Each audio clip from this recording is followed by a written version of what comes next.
These some creepy ass woods, motherfucker. I mean, like super creepy woods. I just want to get out of here. Oh shit. You hear that? It sounds like a podcast. A podcast coming from the woods. It's a podcast in the woods. What? Why does that lady keep yelling? Holy shit, folks, it's Podcast in the Woods. That's right. Another great show on the You Run Podcast Network. Join hosts Boomer and Gabby as they review some of the dopest and worst horror movies of all time. I mean, shit. They even reviewed The Guyver. That's a pretty deep cut. So join them every week on Podcasts in the Woods. Another great show brought to you by You Run Podcast Network, motherfucker.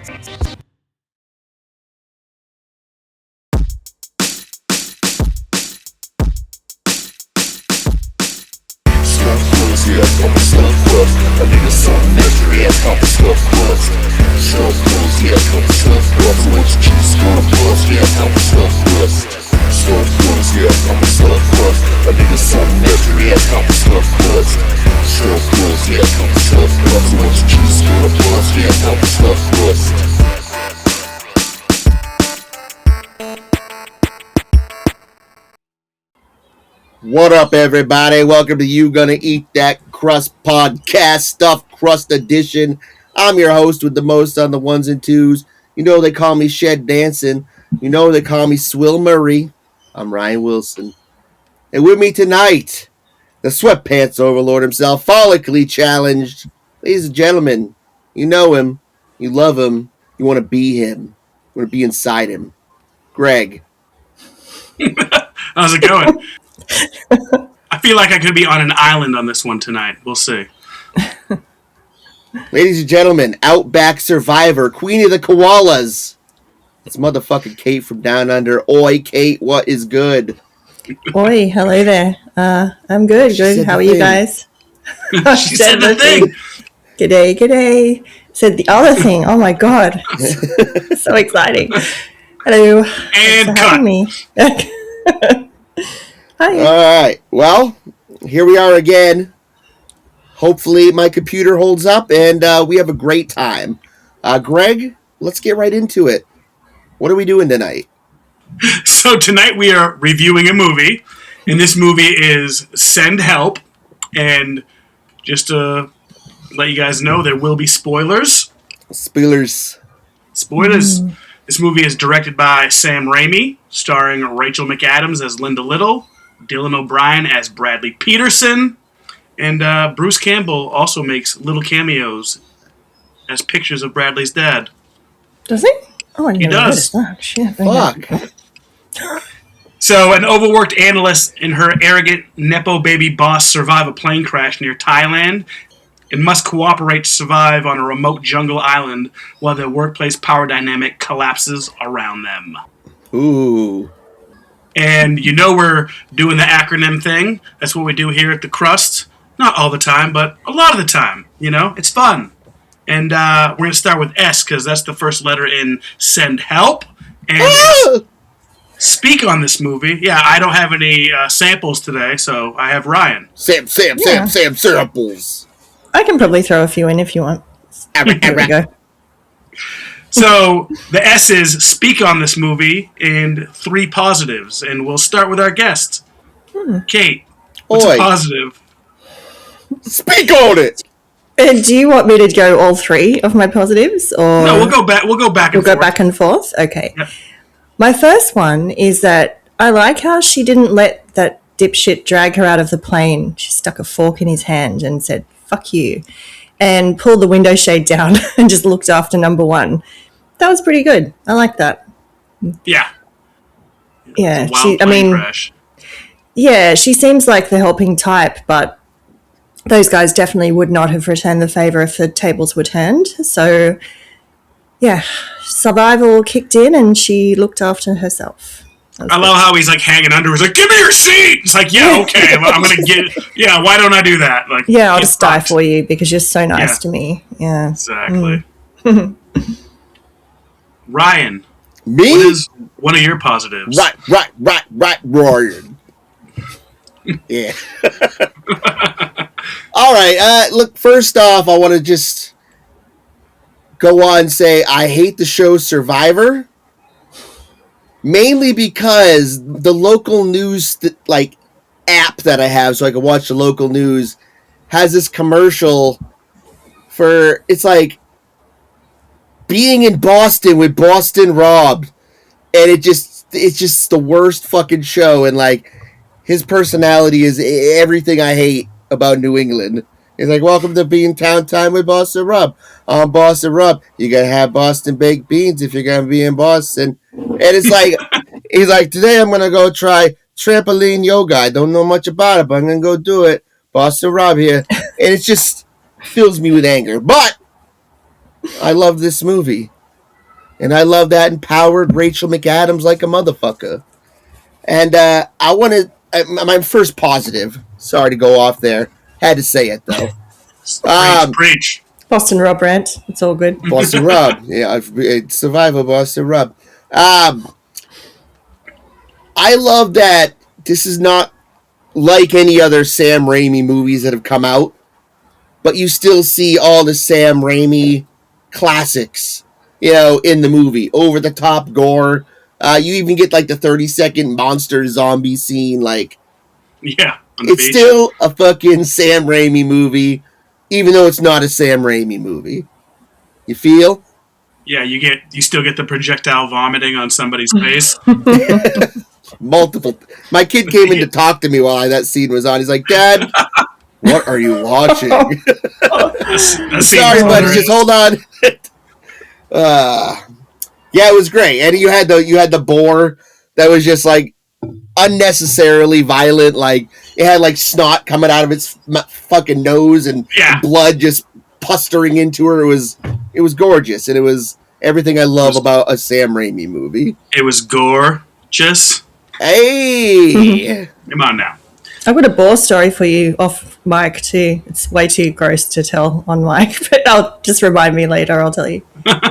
All right, we got a great boar story coming up for our ears only. Let me just say, I don't know if it was Boston Rob, but when I was working at Rima, and we worked on this place called Ocean Air, where we shipped our food to Puerto Rico. There was a survivor from Boston there, and he was on the show. He was like an older guy, though. I'm assuming Boston Rob might be younger. This guy was an older guy, but he was on the show. I can't remember his name. And Boston Bob. Yeah, it was Boston Bob. Boston Rob's maybe a little bit older than us. Okay, let me see Boston Rob here. Good radio. My Rob. No, that's not him. This guy was older, so this was not Boston Rob. So there must have been multiple people from Boston. He was on one of the earlier seasons, but every time we saw him, my boss Sean would be like, "Hey, he was in Survivor." And I was like, yeah, you tell me that every time we fucking see this dude. I don't fucking care. Oh, he was fangirling over it. He totally was. He would see a billboard and he would like make the same comment every day. And I was like, bro, check your head. Beastie Boys. So my first positive is the acting. I thought Rachel McAdams and Dylan O'Brien were both excellent. The shift of power dynamic was very cool. And the way the ending kind of wrapped up, how it kind of almost shifted again. I kind of saw it coming, but I didn't see some things coming. So I just thought it was very well acted. And again, when there's few actors, I know fucking Bruce Campbell's like holding his own in the picture frame, just being Bruce Campbell. But when there's only two actors pretty much throughout the whole movie, they have to fucking carry it. And I thought they did a great job. Mm-hmm. Kate, number 2. I think it's probably a good plan for me to just briefly say, and I'll go into detail later, I didn't enjoy this movie. I really didn't enjoy it. And it has all the ingredients. Fuck off. You scared the shit out of me. I had my eyes closed. The sample board's gone, so I just okay. People be going, Kate's imagining stuff. Okay. It has all the ingredients for a movie I should enjoy. I like Sam Raimi. I like Rachel McAdams. Did you almost say Samwise? I thought you said I love Sam. No. I started to say I love Sam Raimi, then I changed it to I really like. I like him. I don't love him. Like it's not David Fincher level love. It's like I really like you. You're good.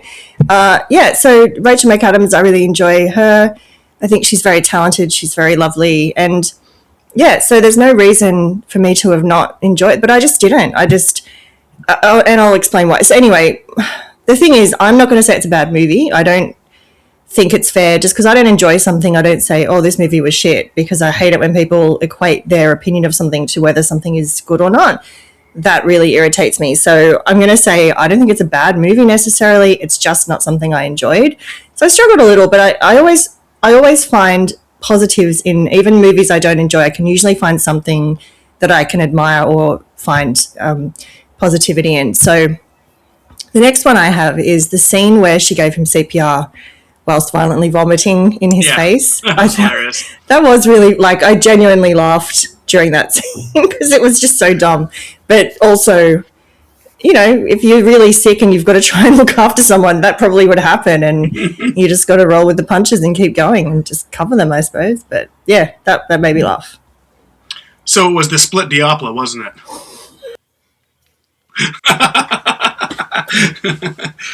I was actually very surprised when we chatted about this. I thought you were going to love this movie, so I was like, oh, okay, all right. You were like, oh, shit. Because I was just, I'd really tried. I just couldn't. I just found myself really struggling to stay focused on it, and just, I don't know. That could have been a Ryan Deadstream kind of feeling where you weren't in the right mood to watch this. I don't think so, because I was really looking forward to it, but I just found her character really sympathetic at first. Like, I really felt for her, because workplace bullying's shit, and people can be really mean. And then I thought, oh no, you're actually an asshole. Like, you're a horrible person. And I mean, all he had to do was be nice. Sometimes you just have to be nice to get through something, right? And in that situation, if he had been nice to her, she would have gone to the end of the earth for him. All he had to do was put on a show and it would have been fine. But they're both as bad as each other. But I just thought she started off sympathetic, and I was like, oh no, you're absolutely insane and not a great person. So yeah, I don't know. I just couldn't attach myself to any of the characters. I couldn't. And it just felt like one sort of thing after the other where something crazy happens, they try to kill each other. Another thing happens, they try to kill each other. I thought, yeah, how many times can we do that before I get bored? And it turns out one or two, and I get bored. So that's my limit. But yeah, no shade to anyone who loves this movie. I think majority, it seems that everyone loved it. So except one other person who's, I think I share a brain with anyway. So yeah, I feel bad saying that, but I have to be honest. It wasn't for me, but I don't think it was a bad movie, just not a Kate movie. Yeah, that's understandable. That was a really long answer for number 2. Sorry. Yeah, I poked you and I asked some questions. So yeah. Ryan, what about you? What's your number 2? Well, being the voice of the feminist movement that I am, I love this movie. My favorite TV show. It's my go to bed show. And I know it's unhealthy to, like, set your sleep timer and fall asleep watching a movie or a show or whatever the fuck. But I don't know how people just lay down and shut shit off and just go to sleep. Like, that is such an alien concept to me. My go-to show is Alone. I've watched every season, every episode, multiple times, and I always think, I wonder how I would do. I don't like people enough to probably do pretty okay. And then I saw my man Rachel McAdams employing a lot of the same skills I saw in the hit television show Alone, and loved it. I loved watching her make the knots and build the shelter, forage for food, kill the fucking warthog, and it had the best eye gouge scene I've ever seen in my life. Oh, yeah. That's fucked up. And that's my number 2. Big ups to the show Alone. Dope. That's pretty funny. Go ahead. Oh, no, you go. Sorry. No, I say it's pretty funny. I pretty much almost piggybacking on that. I just kind of I loved how excited she got as she was figuring stuff out. like when she finds the conch, makes the fire, killing the boar. I just kind of thought she kicked ass in this movie. Was she a good person? Obviously not. And I do like, watching it a second time when you see when she gets the knife, how shit changes, how everything's just coming so easily to her because the house, and you don't really know that until the end. But like you notice when she has the knife, that's when shit starts like coming. She's like eating fucking sushi, doing whatever she wants. So like I definitely noticed that the second time around that she had it, a lot easier. And I was like, at first I was like, what the fuck? Who the fuck is she? Susie Homemaker? She was incredibly resourcul. I was like, God, I couldn't even do that in a normal kitchen, let alone a beach. Yeah, she was very cocky, and so that was my second. Is Alone the show where they get dropped into the wilderness and it's a reality show? Is that yeah, and all they have is just a camera, and they get to pick 8 items, whatever they want for their 8 items. And then they basically just stay out in the wilderness as long as they can. And it's fucking crazy. That would Shit goes down. There's bears, and there's fucking wolverines, and people are fucking, I don't know, bow and arrow hunting. It's crazy. It's like, then building their shelters and shit. It's very entertaining, and they get fucking deep when they're on just camera by themselves. Like some people just leave because they miss their fucking families and shit. Like, I just miss my kids, like I'm here for them, but I can't, and I gotta go. And like you're like, fuck, I miss my kids, but I got Hugh Jackman here with me, and they drop you off at like all these insane locations, like fucking the Arctic Circle or Tasmania or whatever, like all these crazy places. And some people live out there. At least Tasmania doesn't have bears. I don't know. Like, people talk about Australian stuff killing you, but bears, I'd freak out. I don't know. Tasmania would be alright. Scary. I've seen a couple around here, but I've never had a close encounter with one. I've seen them on the side of the road. I'd be too scared to even go for a walk. I'd think a bear's going to come across me and kill me. Are you fucking kidding? Yeah. You have the most deadly shit ever where you live. Yeah, but you got to go find it. Okay, well, bear attacks aren't very common. Yeah, that would be really unpleasant, though. It would be very unpleasant. I've had hundreds of acres of woods around me for 17 years. I've never seen a bear on my property. Oh, I've seen plenty of raccoons, and possums, and skunks. No, they're assholes. I've been hiking and seen a bear. It's fucking scary, though. It is. Yeah. Unlike a black bear, I'd probably still be scared, but like be less scared than a brown bear because they're freaking huge. Well, especially if you see a little black bear, there could be a bigger mummy black bear. Yeah, like waiting right behind it. I had a little.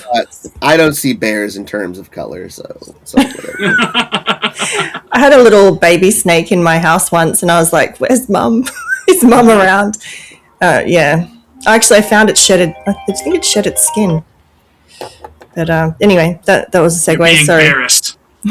Yeah. Is it your turn or mine? It's your turn. Do you have a third positive for this movie?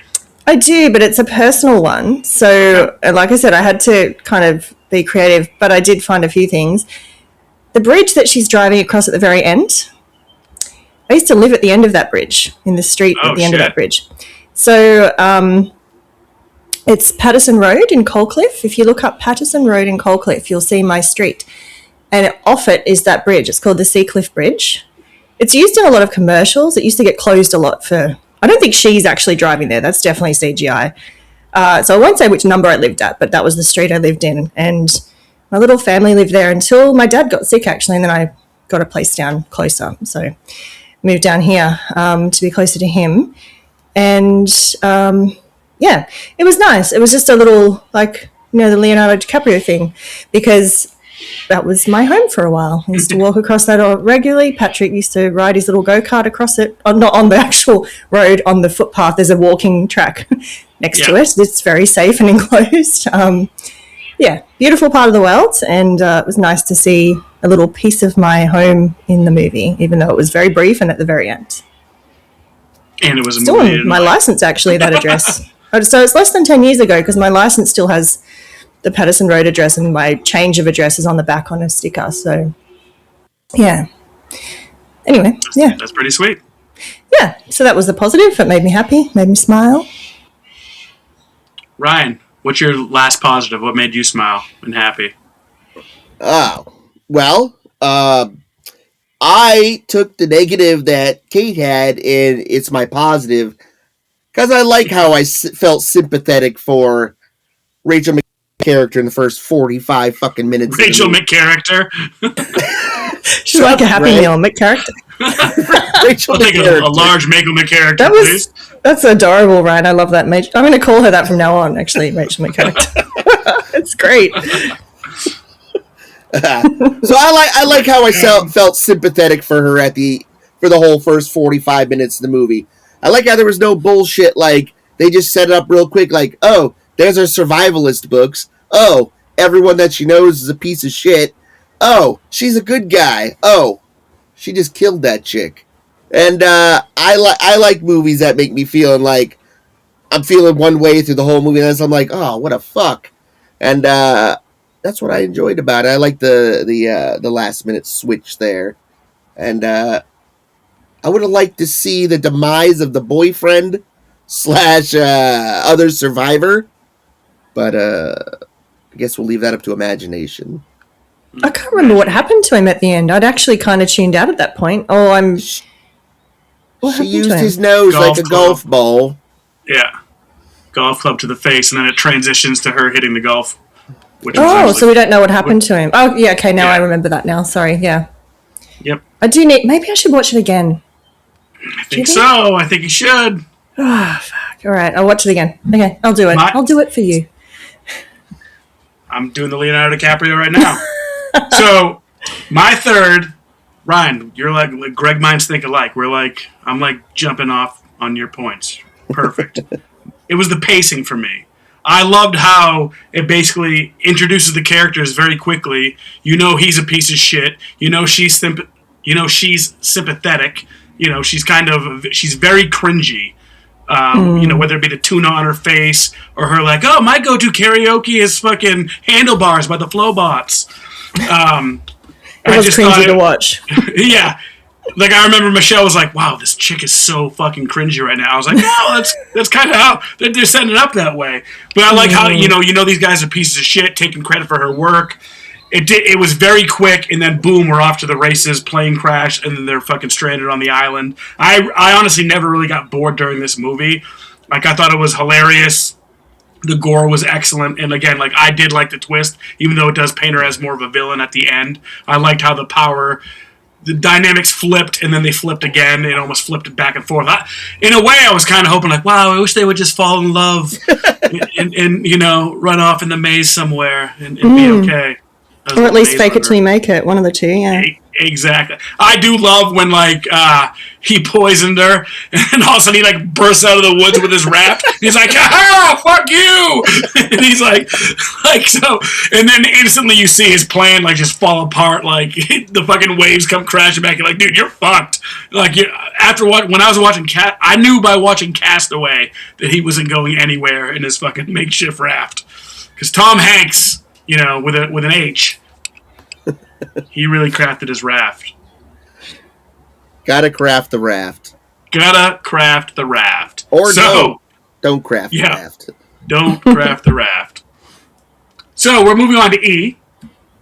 And E is enter the film. And we're going to start with Ryan. How would you handle the situation, honestly? You survive a plane crash, say with Rachel McCharacter. It's you and Rachel McCharacter. What would you do? Well, I'm not a little bitch like the guy in this movie. I would have done my share right off the top. I know first thing you do, thanks to every season of Alive, and we're alone, and we're talking 18 seasons here, folks, okay? That's a lot of fucking commitment. I know. First, build a shelter, find water, get fire. These are the 3 things you need to survive. You survive those 3 things, you can survive anything. Me and Rachel McAdams, we would have been tight, high-fiving, fist-bumping, drinking out of coconuts, having papaya parties. So I just think the shift in mindset, and I feel like I'm not a piece of shit like that guy. So she would have saw my true character and be like, you know what? I got to show you this mansion up on the hill over here. And it would have been great. A different movie altogether. So I'm just like seeing in my head the plane crash scene with Ryan in there, and they're like watching his audition tape for Alone. And they're just like looking at him, laughing, like, this guy thinks he's going to be on Alone. Ryan would do the best audition tape for Alone. I want to see that. I do too. Even if you don't audition, just make a tape. I've fought raccoons. I've seen bears.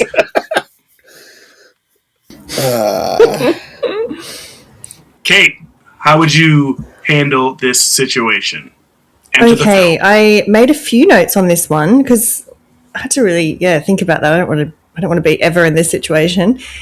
First step is to always find water, and then shelter. So preferably shelter. Wood for fire. I've made weird notes. Sorry, I'm looking at my notes like, what the fuck am I saying? Wood for fire, and then start fire to hopefully be spotted by something, and then find food. Because you can go without food for quite a while, but water you'll be gone in a day. Especially if you're exerting yourself in a tropical island, it's probably half a day really.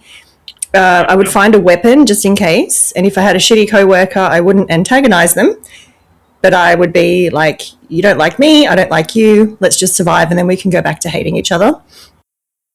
I grew up in an area, so I've got ocean on one side and mountains on the other, so I'm used to kind of navigating those sort of areas. So that would probably be an advantage, I guess, as far as avoiding things that want to kill me. But one of my favourite childhood things to do was to explore the rock pools at the ocean. And I learned very early. Dad used to take me down. I'd look in the rock pools and look for little critters and stuff. And crabs and starfish. Yeah. And then we'd go for hot chips with salt and vinegar and sit and chat while we looked at the ocean. It was like one of the best things ever. And yeah, very happy memories. But so I learned very early to not touch things. So the fact that she touches a blue-ringed octopus or somehow engages with a blue-ringed octopus, because I don't know if you guys have them I don't think they're a Northern Hemisphere thing. I think they're very much... I think I've heard you talk about them. No, you've got all the poison shit over there. They are so toxic. If they turn blue, it means they feel threatened. Their venom, within 10 minutes, you're pretty much paralyzed. And very few people, I think, survive getting their... And is it venom? What do you call it? Anyway, I am vegan, so I'd be kind of screwed, but I think my veganism would have to take a back step for survival, honestly. But it wouldn't be very enjoyable. So I'd be eating a lot of fruit and nuts, maybe. I might find nuts. But, I don't know. I think just pretty much what she did, except not trying to kill the person I'm with. Water, food, fire. Pretty boring answer, really, but, that's what I'd do. Yeah, you guys have all the poison stuff. We just have an orange octopus that's poison for president. Do you? Oh, yeah. Shots fired. His tentacles are much more far-reaching. Blue-ringed octopuses are quite cute too. So yeah, I would have eaten the guy 3 days in. Yeah, you and Rachel McCharacter are like finding bodies on the beach. Like, hey, let's eat. I've seen a lot. Let's start with the butt. I think she would have eaten him. I wouldn't have put that past her. Yeah. Although, maybe if she didn't find the house. Yeah, he's lucky she did find the house, actually. Greg, what about you? No, I don't think I would survive at all. I would probably give up pretty quickly. I would be like, this isn't fair. Why is this happening to me? If I had a Linda Little type, then I would maybe take the approach where I would just be very helpful and try to help out the best I can. I would be the gopher. I would be fetching the wood, cleaning the fish, whatever I could do to help 100%. But if it was just me alone, I would be fucked. Like, I might be able to... I'd be drinking the ocean. It's water, right? It'll be good. And I'll be dehydrated and die, like, within day 2. You might surprise yourself, though. You might be really good. I know Greg. I feel like, Greg would panic, make mistakes, and die. I know him. I'd be like, oh, that's a cute octopus. Why are you so blue, buddy? Riding a boar around like in Crash Bandicoot. Yeah. It's a good level, that. Yeah. Listen, I've seen Alive, I've seen Lord of the Flies. I got this, and then I'd die in like 3 days. Yeah. Okay, so on to N, which is negatives in the movie. And let's start with Kate, give us 3 negatives. We can start with 1. We'll go back and forth again. She was just too manic. It was, which doesn't sound like a big criticism, but it just became a bit. It got old real quick. The whole crazy eyes. I just thought, oh, you're exhausting. She's pretty exhausting to start with, but when she was like that at work, because every office has one of those people, and you just kind of learn to, smile and nod and be polite because you don't want to hurt their feelings, and but yeah, when she was just the big-eyed kind of crazy stuff, it's like, yeah, I find that really, it depletes my energy real quick. So I just thought it was a bit too much, but yeah, it's probably a little negative, but still a negative. Yeah, that's what we're here for. And I'm going to go second. And my first negative is a very small nitpick. It's the plane crash. I still thought it was great. But the comical part of it, like when the guy's like, give me your seat, she's stabbing him with a fork, and then his head's slamming against the plane. Like, I know that's like typical Sam Raimi shit, so again, it was a very small nitpick. For me, personally, I had to like look for things to find negative about this movie because I'm like on the polar opposite. I really liked it. To me, it's one of my movies of the year. Spoiler alert. So far, I mean, it's early on, but between this and Obsession, 2 of the best movies I've seen so far this year. So that was my first small negative nitpick. Ryan. I didn't get to see the guy die. Fuck that guy. It was alluded to. I don't like. I kind of felt sympathy for him at the end a little bit. What? Yeah. I feel like he learned his lesson a little bit. I feel like the power dynamic shifted again. That's why, again, that's another reason why I liked it. I liked how, you fucking hated him at first. Then at first you're like, all right, they might make it together. And he's like, fuck you! You're like, all right, fuck this guy. And then you kind of felt bad for him again because she was a fucking psycho. Yeah, I think a shotgun is always a good way to shift the power dynamic for sure. That's true. Oh, that's right. He did try to shoot her. I forgot about that. I did forget about that. But yeah, poor him. Yeah. Oh, fuck. I got tuna fish on my face now. Fuck! Kate, number 2.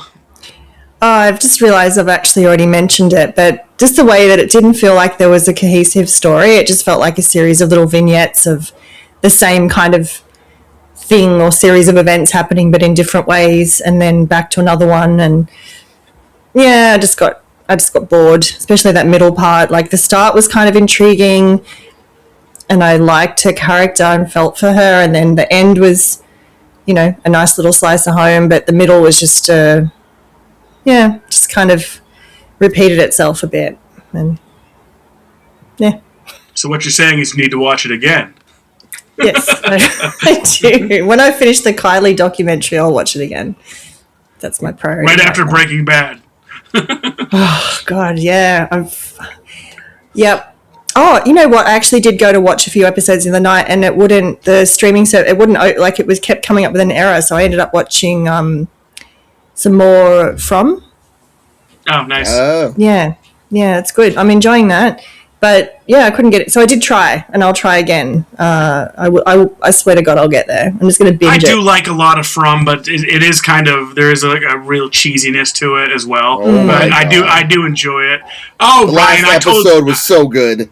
I'm only on like season 2 or 3. Like I think I'm on season 2. I'm only on season 1. I'm not sure if I'm sold on it yet. Like I'm still. I hate that fucking kid. I hate the kid so much. I hate him. Him. The one with the leg injury, or the one that his legs. Yeah, the one with the leg injury. I don't like him. Yeah. Yeah, he's a little annoying actually. He's very annoying. All right, guys. I do like the heroin addict or whatever, the violin player. Jade. Well, I don't know if I've met them. Yeah. Yeah, well, he's my favorite. You'll like him when you meet him. Actually, spoiler. I just went online and looked at the kitten T-shirt that he wears. I was thinking about ordering it. Nice. It's a show of my support for From and my love of cats. All right, so it's on to me. Number 2. So the reaction of the fiance was a bit too cheesy for me. Like, you just stumbled upon like this plane crash, like, oh my God, boy, is he okay? Like, I just thought it was like, horrible acting. Again, it's a small nitpick. This is how Sam Raimi movies are. Drag Me to Hell, one of my favorite movies of all time. Of course, I've seen all the Evil Deads. They're so fucking good. Greg hasn't seen one or two. So she's amazing. And I do have in my notes that for me it was tough to find 3 negatives about this movie. Like I had to really. In fact, when we started this recording, I looked over and I was like, "Oh shit! I only have 2 negatives." So I had to make up a third. That's where I'm at. That's where my mind's at. I have faith in you. You can do it. Oh, I did it. My only other, being a diehard feminist, no more nitpicks. Oh. Yeah. Shit, I could have done that. Yeah, I could have done that. Kate's like, I got 3. She's like, I got a couple for each of you guys. Number 3 for you, Kate. Actually, it was pretty much what you just said. The bit where the fiancé turned up was just weird. It was just odd. Like, it felt really out of place, and she was gorgeous. I don't know who that actress is, but she was so beautiful, but terrible acting.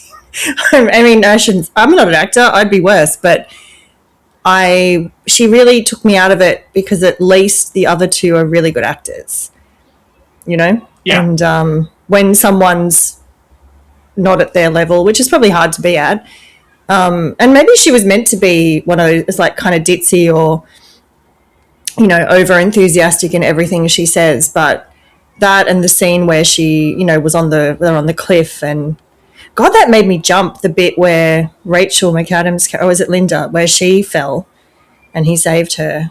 Yep. I think because I wasn't really paying a lot of it, like I was kind of zoning out a little bit or a bit glaze-eyed and just, going through the motions, and then that happened and it jolted me out of, it woke me up. Yeah, it really did. So that was pretty handy. But yeah, the bit where the fiancé turned up, and then it was just kind of a dead end because then she pretty much straight away kills her. So yeah, it was very weaselish. And I did like how she kind of went, she's like, I'm taking a day off because she's all depressed because she just fucking murdered 2 innocent people. Yeah. She's crazy. They made you hate her so you wouldn't care if she died immediately. Oh, bummer. Yeah. Not that talent. Let's keep going. Oh, Rachel McCharacter. Okay. So, my third, I just said there could have been a little bit more gore from the plane crash and around on the island. I know the boar scene was very gory. And again, I had to look for this small nitpick for me. The movie was gory. It was gross in ways that Sam Raimi loves to do, whether it be the vomit scene, the boar scene. And a little scene I loved was the fake nut cutting scene.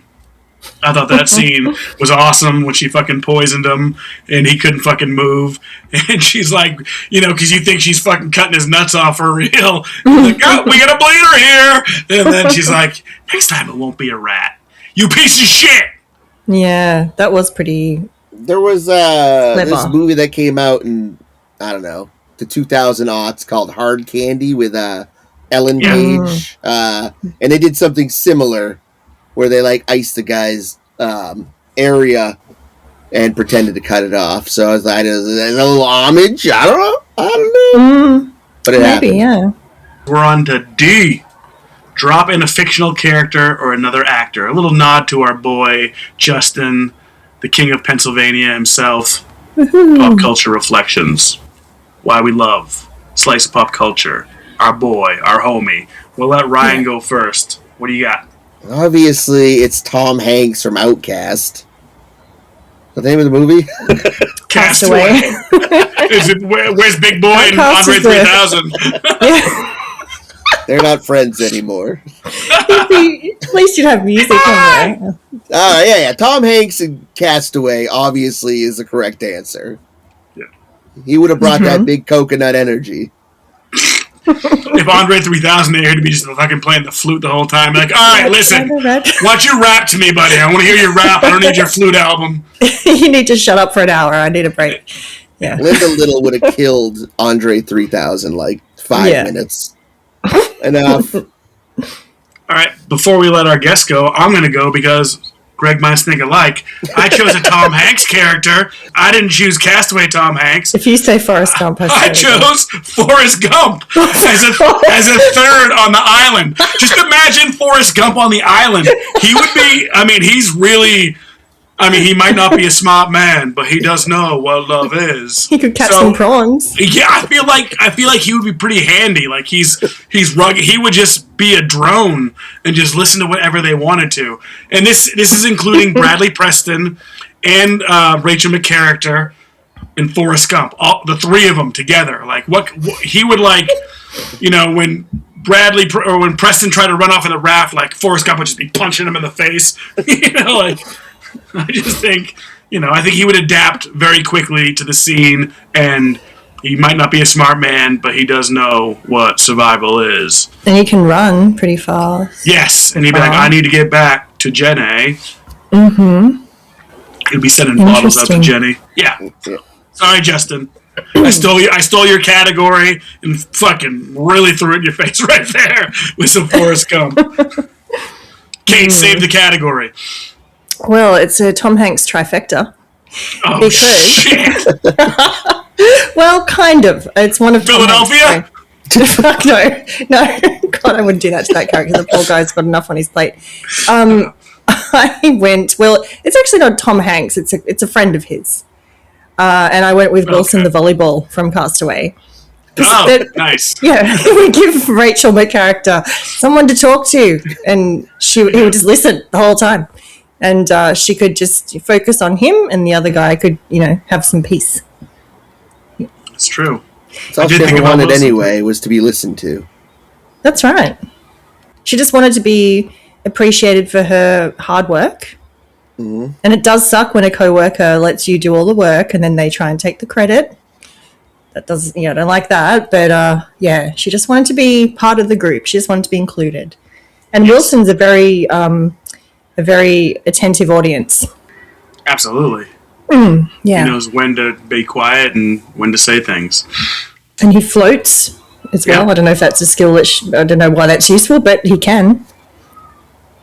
It's a sad movie when the ball's floating away and it's a very sad, emotional scene. It's very sad.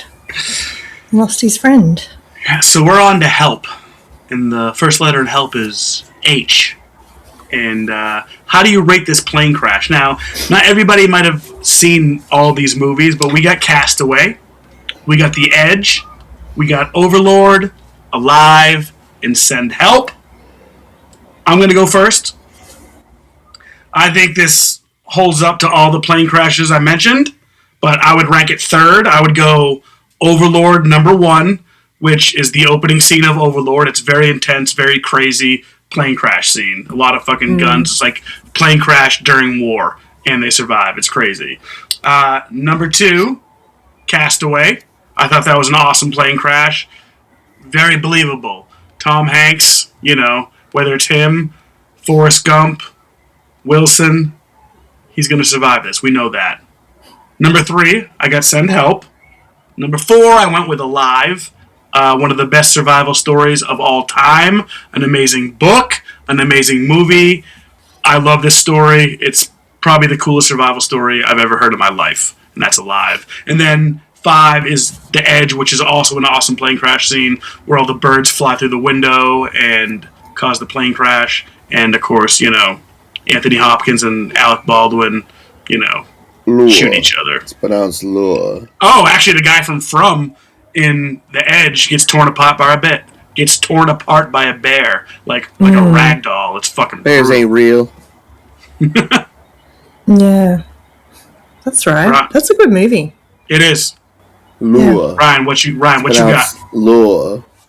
I don't give a fuck. Perfect.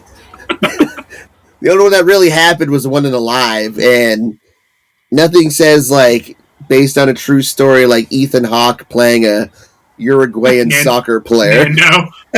Nando. So Alive is number 1 for me. Then this, then The Edge, and then Overlord, because I don't remember Overlord. Throwing Castaway somewhere in there doesn't really hold any pertinence to the balance of the world or anything, so wherever you want to wedge that one in is fine. All right. Great castaway placement. Kate, what about you? So I went with Overlord for number one because being shot at, in addition to being in a fiery plane crash, would it adds to the drama. And the paratroopers were heroes, very brave men. I think that would really suck. Plane crash. Yeah, and I'm sure that happened a fair bit. Number two is Alive. I watched Alive when it came out. I think I was a teenager. Mainly watched it because Ethan Hawke was in it and I thought he was cute. So, he is. Yeah, he is very cute. Getting cuter as he gets older too. Yeah. But I was not prepared for how terrifying it would be. And the other movie about the same incident, Society of the Snow, is very good as well. I recommend that. Okay. Came out fairly recently. Number three was Castaway because it's so long and that dread, because it does take a plane quite a while to go down. Like it doesn't happen so quickly. Scary too. Yeah, and just the bit where, like, being in because I'm at the arse end of the world, whenever I fly anywhere, it's over ocean. So you're kind of in the back of your mind, like, I don't really want to land in the ocean.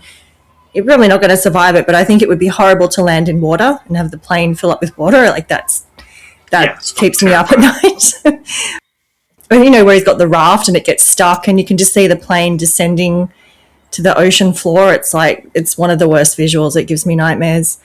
The Edge, Jack Donaghy and Hannibal Lecter in a plane together. I did really like that movie. I haven't watched it for years, but that one, because it's a small plane, small planes terrify me. I've only been in a couple of small planes and I never enjoy it. And Send Help was number five because it was pretty quick. It was quick.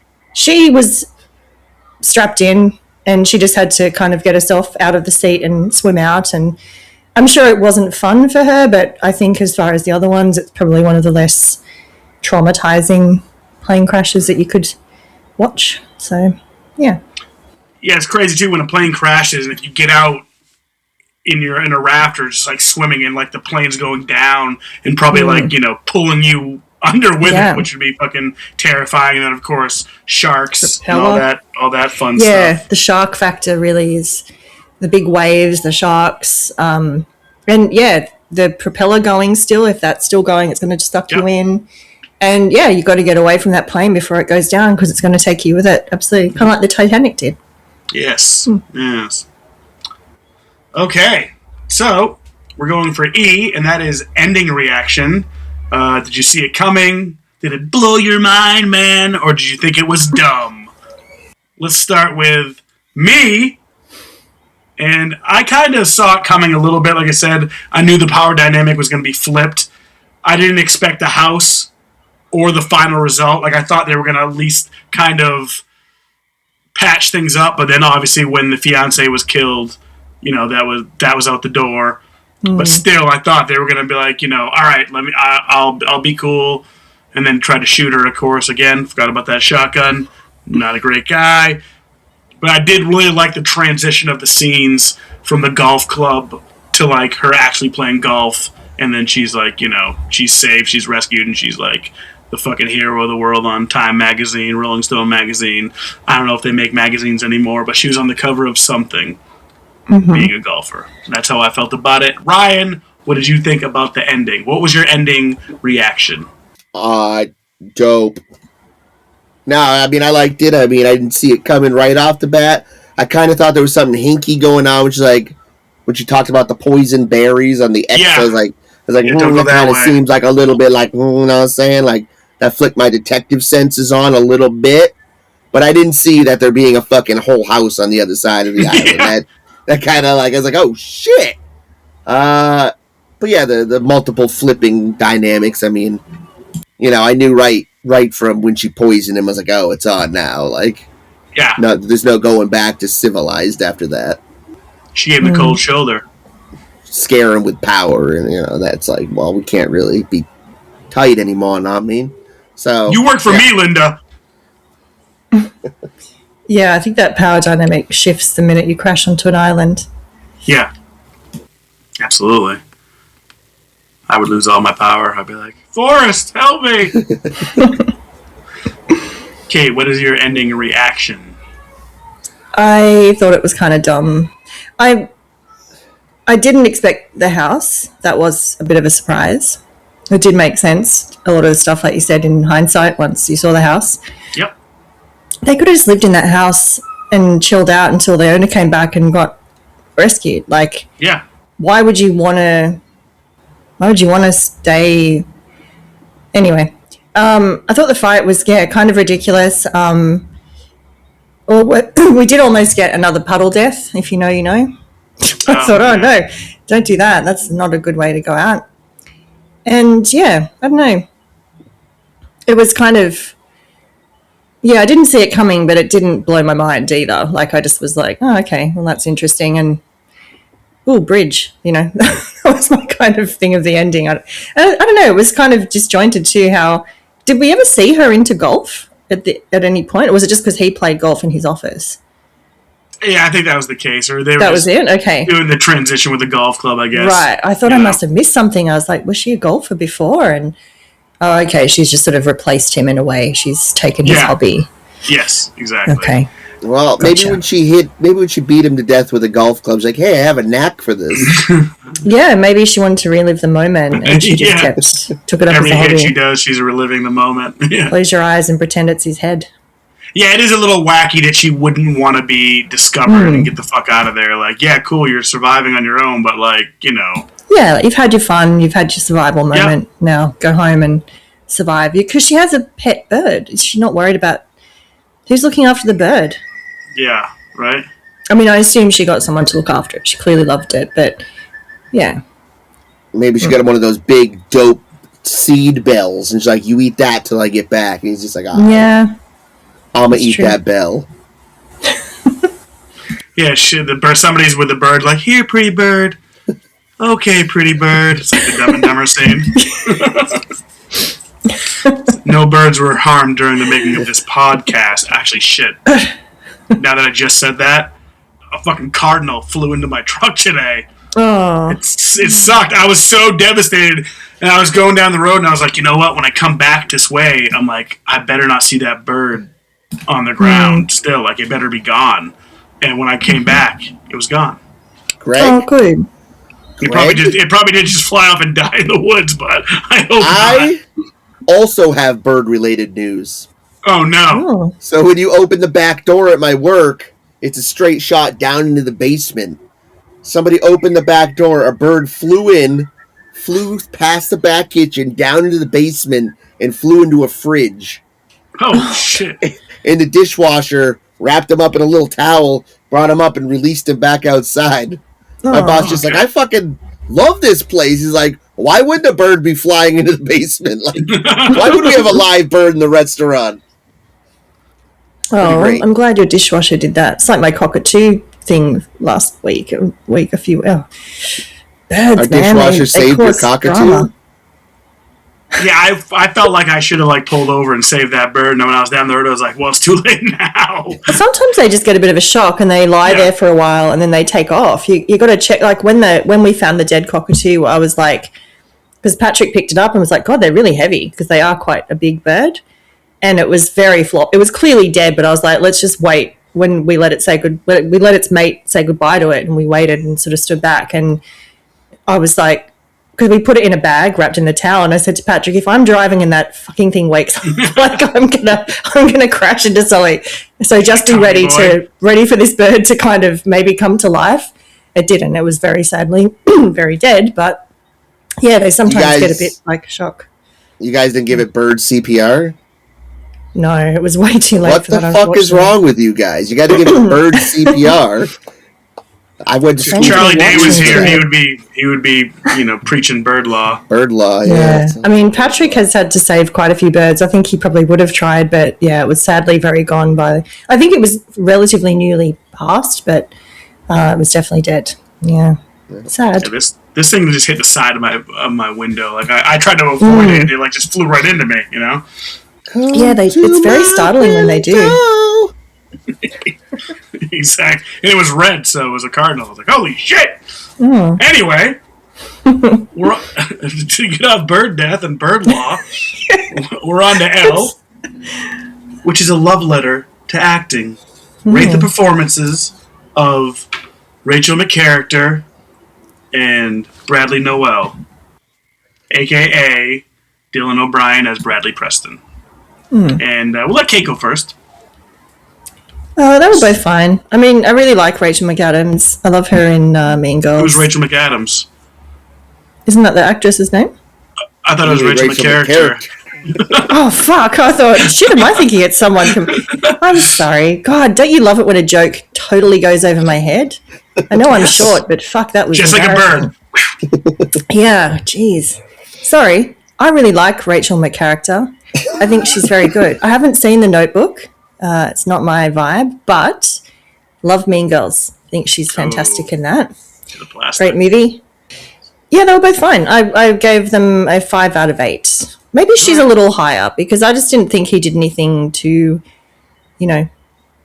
noteworthy, but everyone, well, not everyone was fine. The fiancé was pretty mid. Yeah. Or lower. But yeah, maybe Rachel gets like a 6 out of 8 and then the rest he gets 5 and fiancé gets like a 3 or 4. Because I think she was meant to be, I don't think she was meant to be a non-annoying person. I think she was supposed to be a bit, Oh yeah, she was supposed to be cringy. Yeah, she was supposed so to be. For that reason, she probably did a good job in that sense, but it just was, took me out of the movie a bit. Gotcha. Ryan, speak on it. Rachel McCharacter. She's the Every Woman actress. I really enjoyed her. I'm going to give her 7.2 out of 8. It's very Sean Rogers of you. Thank you. And everyone knows that, my favorite trilogy of all time is the Maze Runner trilogy. So I'm a huge Dylan McWhatever his name is fan anyway. Brian. I actually like the Maze Runner. I think it's kind of cool. Yeah, they were kind of cool. I was just trying to sound cooler than I actually was. Yeah, I figured. Big dork. You got lost in the maze a little bit right there. But he played a good dickhead, so he gets a 0.16 out of 8 on my Crustometer. Okay. See, I thought, again, I mentioned before, when there's only a few actors and they carry a film, some of the side characters were okay. I thought the guy who was like an asshole who give me your seat, I thought he did a great job of being an asshole. You really hated him. You really wanted to stab him in the face with a fork, honestly, if you could. So I gave him a 7 out of 8 Crust. I thought everybody did a great job. I think the fiancé was terrible, but I think she was terrible on purpose. And I thought Rachel McCharacter was very cringy, and it was her best role since Mean Girls. And True Detective. Regina George wouldn't do too well on that island, I don't think. Oh my god, yeah, that would have been a great drop in. Rachel McCharacter versus Regina George. She would have needed a cool mom. Yeah, bro. Regina from the hit show Martin would have done great. Oh shit. What's that? Martin, it's Martin Lawrence. Oh, okay. Did he have a show? It wasn't great. Martin. It was great. It was no hanging with Cooper. Hanging with Mr. Cooper. I remember that one. Mr. Cooper to you. Remember that. Yeah, I don't think we got Martin here. Well, he's great in life. How about I eat your cornbread? All right. Pop off about this film. Did you say pop? Rated. I did at first. So pop off about this film. Rated 1 through 8. I'm going first. I'm giving it 8 crusts. I loved this movie. I thought it was great acting, great story. It was funny and entertaining throughout the whole movie, in my opinion. I really cheered for the characters, and then it flipped, and I thought the ending was great. I really liked the ending, and again, that very last scene where she hits him with the golf club, supposedly, and it just changes over to the scene. I don't know if that is Split Diopla? That might be Split Diopla. I don't know what that is. But I think the Split Diopla in this movie ever going to live down that fucking conversation. God, I was in a bad mood that day. I just hope people don't judge me for that episode because I sound like a right little bitch. And I'm sorry, everyone. I really was having a hard couple of weeks. Okay, we like it when you pop off. Oh, do you? Hey. Okay. I'll try not to do it too often. I'll just save it for when I'm really, needing to. Oh, I thought it was hilarious. I loved it, and I do it with love. Split diopter. I'm gonna with get love. a T-shirt with split diopter or whatever the frick it is. Yeah. Yeah, I'm like making it. I say it different every time now. Ryan, what you got? Pop off about the Golly film. gumdrops. I knew this movie would always hold a place in my heart during the scalp ripping scene. That shit was brutal as fuck, and the eye gouge forever cemented my heart. Warthog spewing snot out of his nose, forever in my heart. Guy hitting the window of the plane, forever in my heart. The hit television show Alone, seasons 1 through 18, forever in my heart. This movie gets a 7.5 crust out of me. Big Wow. ups.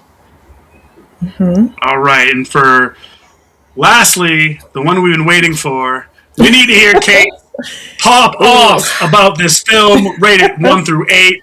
What you got? Okay. I will only do a a mild pop off because okay, pop off means something different too. So I'm not going to do that. But okay, I initially gave it a 2 out of 8. Oh, because again, I know Ryan's like fuck you. It's based on my enjoyment though. Like I do. Am I scoring it on my enjoyment or on anyway? Okay, I initially gave it a 2 because I didn't enjoy it, but I don't think it's a bad movie. I just think it's not a Kate movie. But I'm going to watch it again, so I reserve the right to amend my score, possibly post. We'll announce it live on the show when you do. Yeah, absolutely. We will have a segment. And I decided to give it a 3 because I do think there was a few bits where I genuinely laughed. And also a little slice of my hometown at the end. And yeah, so 3. I think 3 is being harsh, but fair in the sense that I just, didn't really do much for me.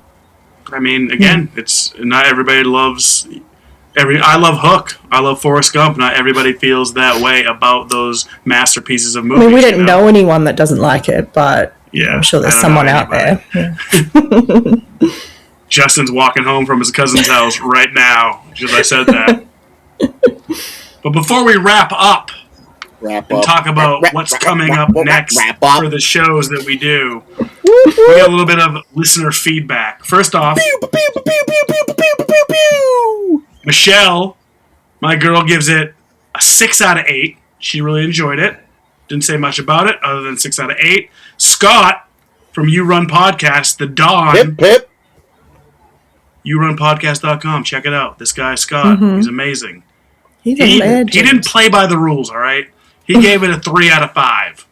Oh. Do you want me to do the math or please don't make me? Please don't. Yeah, so that's a 6 out of 8, right? It's a 6 out of 10. So it's like a 5 out of 8. How can we convert this 3 out of 5 to 8? 6 out of 10. So it would be... No, I'm not going to do that because I don't math very well, and the pressure's getting to me. I could if I sat down. My thought would be like they call chips crisp over there, so maybe they only have a 5-slice pizza. No. Stranger things have happened. It wouldn't surprise me. I don't know if I had pizza over there. I can't remember. Do they even have pizza? Is Scott like trying to guess on a meter that doesn't even exist in his part of the pizza? world? No, they do. When I was in England, they had pizza, and it was like left on the tray. It was cold and looked gross, so I didn't get it. Okay. But I have a very sophisticated palate. Thing. Scott's the boss man, so he can make up his own rating system, I think. But that's true. I would say it's like a 5 out of 8, roughly. I'm going to send him a strongly worded letter, either way. Well, either way, you should check out our latest episode, Horror Villain Part 2, Bracket Edition with Scott. Pip, pip, cheerio. Or if you don't like episodes that I'm not in, you can skip that episode altogether. And listen to this one again. Yeah. Fellow You Run Podcast member, Becky from the Girl in the Gay podcast. You can find her at This Girl Loves Horror. She said, I had so much fun with this one. A good 7 slices for me. Apparently they do have pizza in England. And she played by the rules. She did play by the rules. Scott's he's a rebel without a cause. Yeah. Actually, he's a rebel with a cause. Dissect That Film Pod. I had a blast with this one. Rachel McCharacter kicks so much ass, and it's impossible to make her look bad. The tension between her and Maze Runner guy is perfect, with some classic Sam Raimi gore mixed in. A solid 7 out of 8 slices. Sorry. I love it's Rachel McCharacter and Maze Runner guy. What's the name? Well, she did say Rachel McAdams, but we don't really know who No, that is. no, I know. I assume she was talking about Rachel McCharacter. Or I don't want to gender dissect I think we've narrowed it down. Yeah. She was just laughing. If you don't have it by now, you know. Well, I did get it wrong. I got it. I think so. And we forgive you. Thank you. I mean, that's another reason why you need to go back and watch it, because you really didn't even know who the actress was. Now that you know. I know.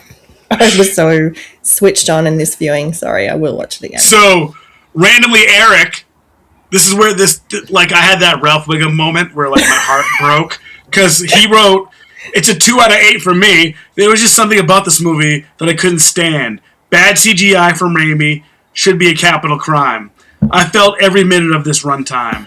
And I sent a message to Kate. I said, wow, Eric gave it a 2 out of 8. That's crazy.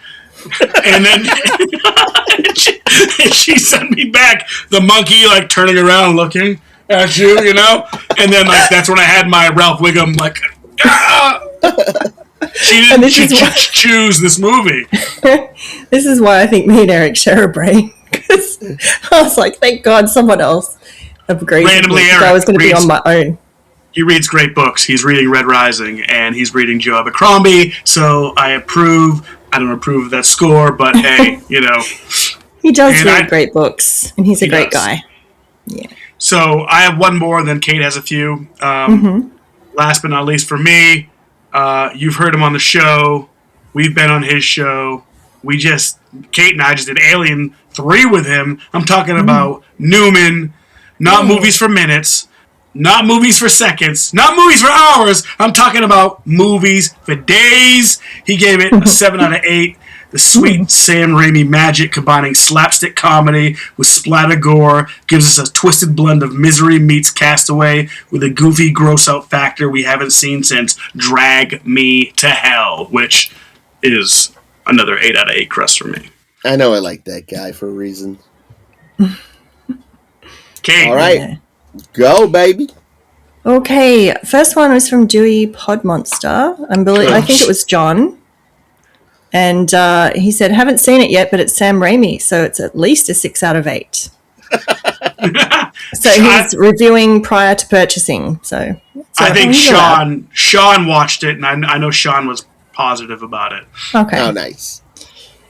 And my only other response, but hey, I got 2 responses this time, so that's, it's very exciting. I did tell Shane to go into my story, so this one was kind of I made it happen. But anyway, I messaged Shane, movie analyst, my friend here, who I adore, and he gave it a 6.5 out of 10. So I didn't actually specify out of 8 to him, so I will let him know about our rating system. I'm definitely not doing the math on a decimal point half, because it's just way too much for me in the morning. Actually, while I think of it, Shane just did an interview with the lead actress from Obsession. Oh, sorry. And this film wasn't really on my radar. It kind of was, but I've just had a really busy couple of weeks. And the interview was very interesting. It's a spoiler interview, they do talk about the plot. Yep. But I watched it anyway. I don't mind. I kind of got the gist of what the movie was about. But it's a really good interview if you liked the movie. So he's the movie analyst, Shane A. Bassett, and he's got a YouTube. It's on YouTube video, but also I think there'll be an audio on his podcast, Cine Critique. So yeah, I know BP did a review as well too. I'm like, dude, I can't watch your review right now. I'm like, just tell me what you think. And BP's like, I fucking loved it. It's bloody fucking brilliant. Was this Obsession or Obsession? Send Help. Oh yeah, Obsession. Yeah, it looks really good. I'm hearing all really good things. So yeah, I really enjoyed it. And that Passenger comes out this week, doesn't it? I think that comes out today. All right, sorry, yes. But that's the two I got, so... Sweet. Thank you so much for all the listener feedback. We appreciate you guys. Mm-hmm. And do you want to let the people know where you're going to be next, what you got going on next? So I am recording with Justin tomorrow for our Why We Love series on Pop Culture Reflections. We are covering the year 1983. So we'll be talking about all the different things in pop culture that we love from that year. And on Sunday for Pizza Bones, it's Sunday your time, Monday mine. Yep. We are interviewing the cast and director of Beyond Mamushi. Ooh. So we did a review episode for the film. It's an indie horror, psychological thriller. So that's available now on Pizza Bones. But if you we'll be actually chatting with the cast and director in a couple of days. So that's why I'm holding out. Everyone around me is getting sick, and I'm like, everyone stay away. I can't be sick.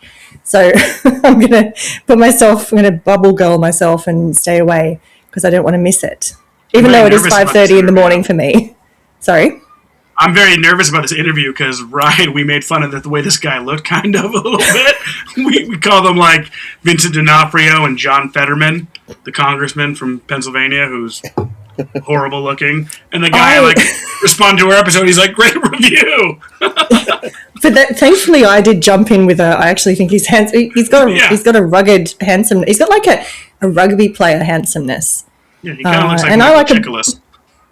I like a bald head, so I thought he was handsome. Anyway, back to the recording. Sorry, cut that all out. I'm just trying to think what else. I don't think I have anything else coming up other than because I'm doing 4 episodes in 5 or 6 days this week. So sick. Yeah, I got all my prep done last weekend, thankfully, because this week's been a bit busy. But yeah, I'm looking forward to recording with my buddy Justin, or our buddy. I don't want to claim ownership. Our buddy Justin. He does love me more, but I'm just kidding. So yeah, that'll be fun tomorrow. And then I have a day off to finish my questions for the interview. Hell yeah. Yeah, Justin and I recorded an episode when we went to go see Silver Sun Pickups together. I definitely did not stay up till 2 o'clock in the morning and get absolutely fucking hammered. Woo! But yeah, that was a fun episode. And Ryan, myself, and John from Dewey Pod Monster are going to do a little episode on the Co-Defendants, which is a punk group that's very genre bending, and I'm very excited for that. I've been listening to nothing but Co-Defendants and Get Dead, and I can't wait. And you can find me on season 19 of the hit television show Alone. I want to make this happen. Oh, I think you do great. Oh my God. It'd be good for the pod. I got 5 kids. I can't just be like, well, I'm going to a remote island for a fucking couple months. See ya. Well, the 8 things you can bring, you'll be like, I'll bring a babysitter for my kids. I got a microphone, a computer, so you can do the podcast still, We get so much content. I wonder what the Wi-Fi is like in the Arctic Circle. Well, Greg wants me to go to Belangolo State Forest and do a live episode from there, so... Yeah. It's only an hour away. I could go. You'll just hear me swearing and screaming the whole time, but I'll do it. Not alone though. Well, we want to thank everybody for listening. You're all beautiful, beautiful people. We're representing the You Run Podcast Network. You can find our show. You can find Pop Culture Reflections. You can find You Run Horror. You Run True Crime. You can find the Dewey Pod Monster Show. Girl in the Gay Podcast. So much content out there, motherfuckers. Yeah, you can find us on Spotify, Apple Pod, YouTube, all that stuff. All things podcast.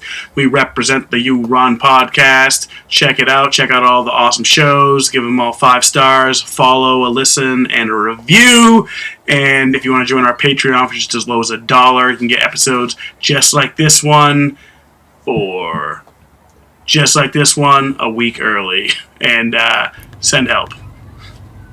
Big ups to Trapper. All right, everyone. Thank you for listening, and remember, in Crust, we trust. I'm never good at this. Rachel McCharacter. McCharacter.